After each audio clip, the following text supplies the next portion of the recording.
After nearly 3 months of fighting, Russia has achieved its first major victory in Ukraine by capturing a Ukrainian city. The fall of the southern port city of Mariupol has seen the massacre of thousands of civilians. Mariupol, a port city on the Sea of Azov, has been the scene of some of the most intense fighting in Ukraine since Russia launched its invasion back in February. After Russia's poor performance in the war, she resorted to brute force to bring the city under control. She did this by destroying 80% of the city's infrastructure. The city has been without water, electricity, and heating for weeks. The fall of Mariupol is an economic blow to Ukraine and a symbolic victory for Russia. Mariupol has a practical and symbolic significance for Russia. It is a large port city and was a base for Ukrainian armed forces. Its fall now gives Russia a land corridor from Donbass to Crimea. The US Congress has approved a $40 billion military and humanitarian aid package for Ukraine, an unprecedented sum that US legislators say will help the country defend against Russia's continued invasion.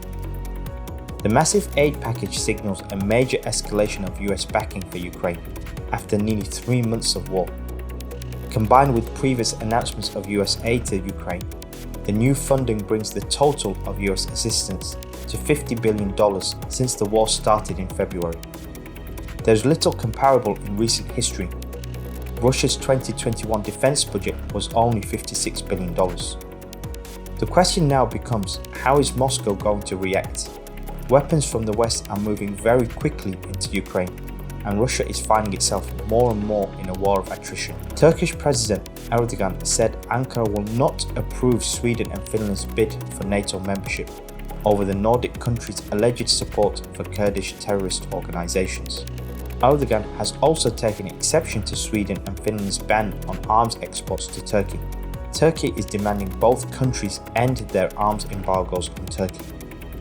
The Nordic nations have a great deal of sympathy for the Kurdish cause, especially on the left, and this is seeing them take in many refugees. This is not the first time that Erdogan is playing hardball with NATO. In 2009, Turkey withdrew its objections to the nomination of Anders Fogh Rasmussen, a former Danish Prime Minister, to lead the alliance, only after the last-minute intervention by then President Barack Obama.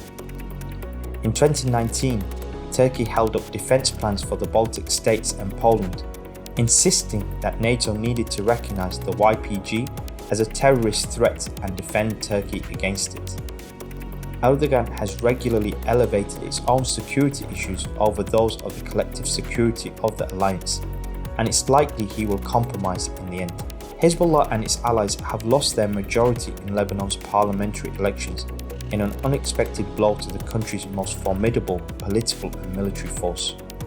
Hezbollah and its Shia partner Amal retained all of their seats, but its main Christian ally and other politicians it relies on to make up its current 71-seat majority lost some of theirs. This now means no one party or bloc has emerged as an outright winner, raising the possibility of further deadlock in the crisis-hit country. Lebanon has been facing a devastating economic collapse for over 2 years now, ever since an explosion at the Beirut port that destroyed the harbour back in 2020. The explosion has impoverished the Lebanese people, and the national currency has lost more than 95% of its purchasing power.